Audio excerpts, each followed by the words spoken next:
You and your friends, you just party all night.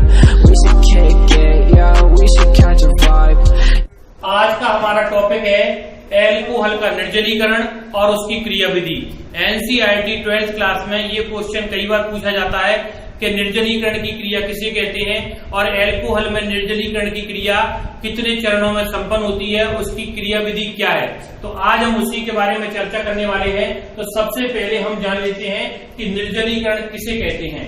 यदि हम किसी यौगिक को किसी उत्प्रेरक की उपस्थिति में गर्म करें और गर्म करके जल का केवल एक अणु बाहर निकालें, तब इस क्रिया को कहते हैं हम निर्जलीकरण की क्रिया। और इस निर्जलीकरण की क्रिया के पश्चात यानी कि जल का एक अणु बाहर निकलने के बाद जो भाग शेष बचता है उस भाग को यानी कि उस उत्पाद को हम कहते हैं एनहाइड्राइड। तो हम कह सकते हैं कि जब किसी यौगिक को किसी उत्प्रेरक की उपस्थिति में गर्म किया जाता है तो जल के एक अणु के निकलने की क्रिया निर्जलीकरण की क्रिया कहलाती है और इस क्रिया में बनने वाले उत्पाद को हम कहते हैं एनहाइड्राइड। तो यहां मैं करने वाला हूं एल्कोहल का निर्जलीकरण। और एल्कोहल का निर्जलीकरण की क्रिया मैं पहले ही पढ़ा चुका हूं। जिन बच्चों ने वो निर्जलीकरण की क्रिया नहीं देखी हो वो आई बटन में जाकर के एल्कोहल के निर्जलीकरण की क्रिया को देख सकता है। आज हम पढ़ने वाले हैं एल्कोहल के निर्जलीकरण की क्रिया विधि। और एल्कोहल के निर्जलीकरण की क्रिया विधि 3 चरणों में संपन्न होती है। सबसे पहले देख लेते हैं हम पहला चरण। तो जिस सल्फ्यूरिक अम्ल को हमने उत्प्रेरक के रूप में लिया था वो सल्फ्यूरिक अम्ल टूट जाता है H पॉजिटिव और HSO4 नेगेटिव में।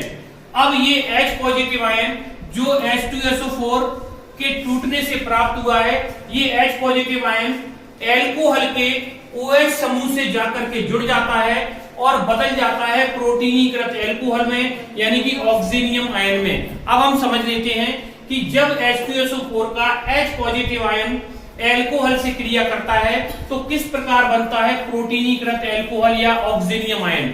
हम जानते हैं कि ऑक्सीजन का परमाणु क्रमांक होता है 8 और इसकी पहली कक्षा में होते हैं 2 इलेक्ट्रॉन और दूसरी कक्षा में होते हैं 6 इलेक्ट्रॉन।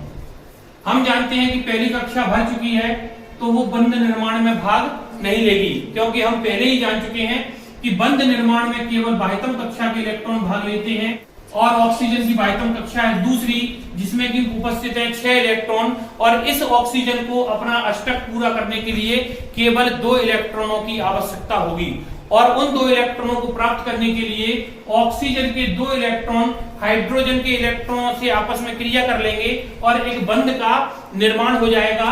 और इस तरीके से ऑक्सीजन की जो वैलेंसी है वो 2 और 2 बंध बनाने के बाद ऑक्सीजन का अष्टक पूर्ण हो जाएगा। इसके बाद भी ऑक्सीजन के पास 2 इलेक्ट्रॉन युग्म शेष बच जाते हैं जो कि ऑक्सीजन के पास एकाकी इलेक्ट्रॉन युग्म के रूप में उपस्थित होते हैं।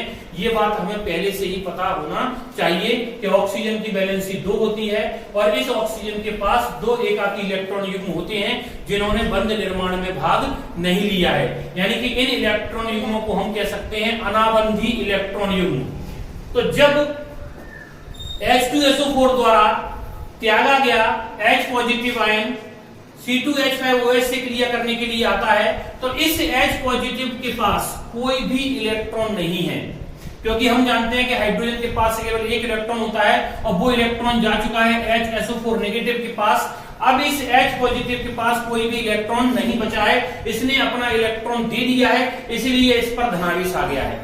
तो जब ये H पॉजिटिव आयन इस C2H5OH से जुड़ेगा तो इस H पॉजिटिव को अपना अष्टक पूरा करने के लिए यानी कि पहली कक्षा को पूर्ण करने के लिए 2 इलेक्ट्रॉनों की आवश्यकता होगी और ये 2 इलेक्ट्रॉन देगा ऑक्सीजन परमाणु।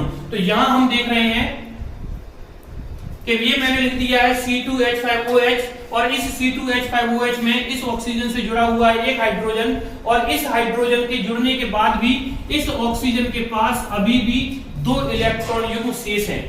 जब ये H पॉजिटिव आयन इस C2H5OH के हाइड्रोक्सिल समूह के पास जाएगा तो इस H पॉजिटिव आयन को ये ऑक्सीजन परमाणु अपना इलेक्ट्रॉन युग्म दे करके उप सहसंयोजी बंध बना लेगा और इस H पॉजिटिव आयन को जोड़ देगा।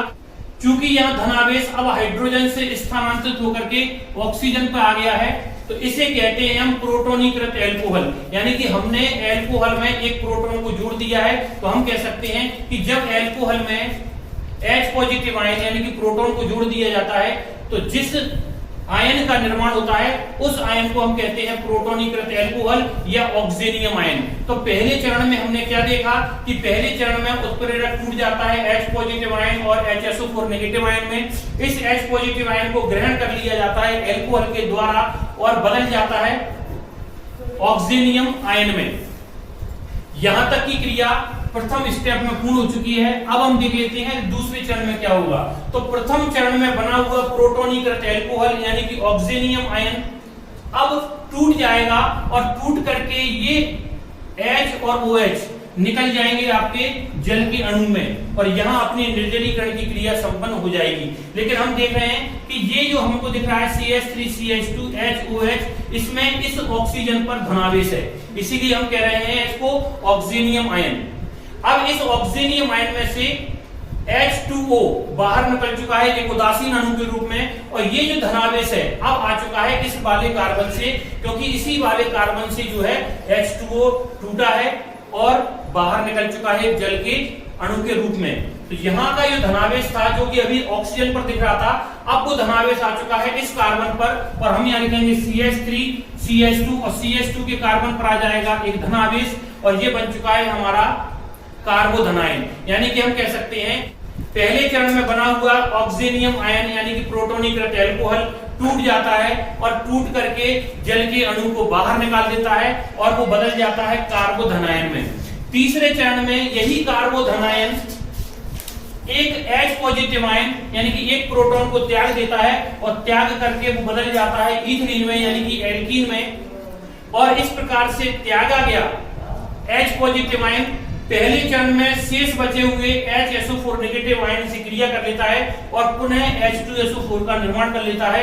यानी कि हम कह सकते हैं कि जो उत्प्रेरक पहले चरण में अभिक्रिया में भाग ले रहा था वही उत्प्रेरक तीसरे चरण में पुनः प्राप्त हो जाता है और हमारी निर्जलीकरण की क्रिया संपन्न हो जाती है।